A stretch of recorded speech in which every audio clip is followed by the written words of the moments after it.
Hello everyone, this is Mr. Informal back with a new thoughts, analysis, and rant. Wow, let me redo that again. Hello everyone, this is Mr. Informal back with a new thoughts, analysis, and rant. So, this past Friday, Valentine's Day, I finally got to see and watch videos of the Samsung Galaxy S20. This is the successor of the Galaxy S10, or basically the S series. So, Samsung has presented its new flagship models. There will be three models. So that's the Samsung Galaxy S20, Samsung Galaxy S20 Plus, and Samsung Galaxy S20 Ultra. And I'm going to call them S20, the Plus, and the Ultra. So, first and foremost, let's get on with the specs here. Okay, let's start out with the S20. And so, no more of the E model, aka S10e. Not only that, the camera on the front has moved on the center. The back of the camera has a camera section, kind of like the Google Pixel.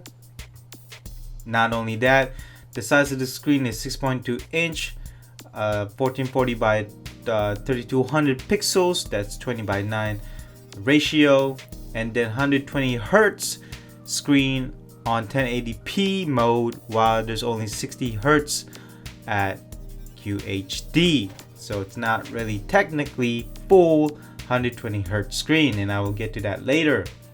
Comes with Android 10, expandable memory up to probably 512 gigs, could be 1 terabyte. It will come with standard 128 gigs with 8 gigs of RAM. Wow. So this the camera, 12 megapixel f1.8, 64 megapixel f2.0 with OIS, and then OIS on the 12 megapixels, and then 12 megapixels f2.0, the ultra wide, which doesn't have an OIS on it. And the video features are 8K at 24 frames per second, 4K at 30 and 60, 1080 3060 240, which means it will have slow motion. It will also have the front camera will have 10 megapixels f2.0. We know OIS. I don't know why they still don't have OIS. And then the speakers are tuned by AKG, since Samsung owns AKG. USB Type-C, 4000 milliamps of battery with fast charging capability, and also wireless charging. And then the colors will have Cosmic Gray, Cloud Blue, Cloud Pink, and Cosmic White. And then for the Plus, similar specs except 6.7 inch screen. All of these have AMOLED. Same screen, 1440 by 3200, 120 hertz on 1080, and 60 hertz on QHD. And it will come with Qualcomm Snapdragon 865, the latest and greatest, and then 128 gigs with 8 gigs of RAM. And then here's the thing. So there are 4 cameras: 12 megapixels f1.8 with OIS, that's the wide; 64 megapixels f2.0 telephoto with OIS; 12 megapixel f2.0 ultra wide with no OIS, and then 0.3 megapixels, which is basically the depth camera. And insane video features at 8K 24 frames per second, 2160, 30 and 60, 1080p, 3060 240, which means again slow motion. And it will also has a selfie, 10 megapixels f2.0, and then tuned by AKG on the speakers. And it will have USB Type-C, and the battery capacity is 4500 milliamps. The colors are Cosmic Gray, Cloud Blue, Cosmic Black, Cosmic White, Blue, and Red. That's interesting. The Plus actually has more colors than the S20. And as you can tell, this video is gonna be quite a long video. So last but not least, the S20 Ultra, and this is going to be a big one. So the camera side, the phone size screen is 6.9 inches, but the screen resolution is the same, 1440 by 3200 pixels. Same performance, 120 Hz on 1080, 60 Hz on QHD, Snapdragon 865. It will come standard 128 gigs, but it has 12 gigs of RAM. Wow. There's also a model with 512 gigs storage with 16 gigabits of RAM. Again, wow. And here's the big one, 108 megapixels f1.8, 26mm wide with OIS. It has a periscope 48 megapixels f3.6. That's basically a telephoto 102 millimeters at 2. It has phase detect and optical image stabilization, OIS, and 10 times hybrid optical zoom. Another one, it also comes with 12 megapixels f2.0, 0.3 megapixels depth sensor, and same video features as the rest.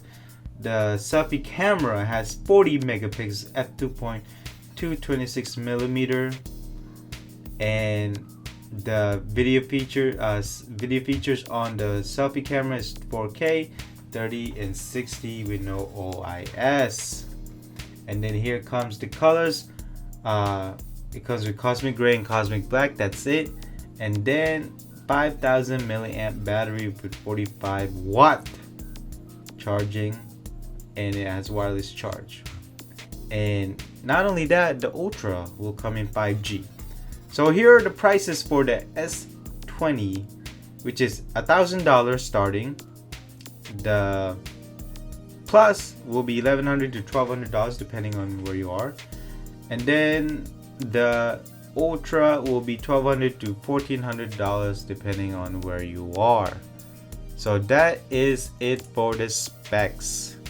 So let's move on with my thoughts. My thoughts are, this S20 series is inconsistent. It will sell the same as the S10, also its previous successor.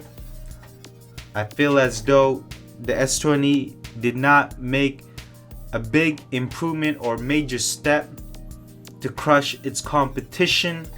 It is an upgrade, but not a major upgrade. I wouldn't say it's an incremental upgrade. I mean, it's just one of those, it's an increment, but it's more than an increment. Hopefully that's understandable. They did upgrade a lot of things, but then you're asking yourself what they didn't do enough, and that's how I feel. In terms of sales, again, I think it's gonna do the same as the S10. It might be more, but I wouldn't say it'd be a lot more. It is overpriced. $1,000 for the S20, that is not acceptable, especially the amount of updates that's been given to these models. Not only that, where is the smaller screen? And the naming scheme, it's inconsistent. You had the E, and now the E is gone, and now you added the Ultra. I don't get it. It's just too much. If I was them, I would just take out the Ultra 5G and just move that to the Note. You're talking about a 6.9-inch screen. So the consumers, the general consumers, are not gonna take this phone seriously because of its price. It's $1,000. Not only that, you don't have a smaller phone, so you're gonna be limited with this. Is a very confusing lineup because there's too many inconsistencies here. The biggest inconsistency are the colors.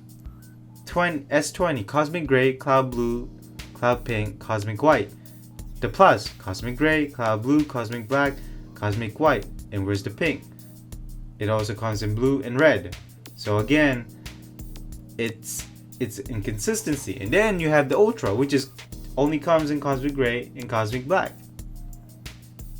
So I'm gonna move on to my analysis here. Okay, the new phones are coming out, so every year Samsung has to upgrade. But my question is that where does Samsung suddenly say, okay, we gotta do more than just enough? And yet they didn't do that. In terms of the market, I'm not sure this is going to crush the Apple iPhone 11. It just wouldn't, because I don't see enough here to make me cross over. I do have the 11 Pro, the smaller one of the Pros, and this lineup doesn't make me want to say, you know what, I'm gonna go back to Android. Because right now I also have a Note 9, which I think is better than the Note 10. So in terms of its competition, its main competition, which is the iPhone, this lineup is not going to crush it. I don't think it's gonna do well enough for an Apple person to move away from the Apple. Now I'm not talking about those people who are in the ecosystem of Apple, because they're always gonna be an Apple. But if you're just a regular iPhone user who doesn't care about the ecosystem, I don't think this is enough for you to cross over. And for those who want a Samsung Galaxy, it's not going to be affordable anymore. $1,000 just for the base model? Are you serious? That would be out of reach for anybody. Now, Samsung is going to say, well, we have other cheaper models, but it's not the point. The point is you're trying to make your flagship be out of reach to the general consumers. And these general consumers are not always going to upgrade. And it's absolutely crazy that I don't see enough here to justify the $1,000 price. So let's move on with my rant. And it's a big one. It's a long list. So first and foremost, typical designs, boring designs. It's just like the Pixel. There's an area where the cameras are. I really don't like that. I prefer the S10's design where it was horizontal and it was placed up top. This is just basically making the camera design on the back just look uneven. Number 2, expensive. Again, it's $1,000 to a $1,500 phone depending on which model you go for. It's more than a laptop, and a laptop actually does more than a phone. This is absolutely ridiculous. Number 3, poor color choices. Again, we can't have good colors. Where's the yellow? Where's the red?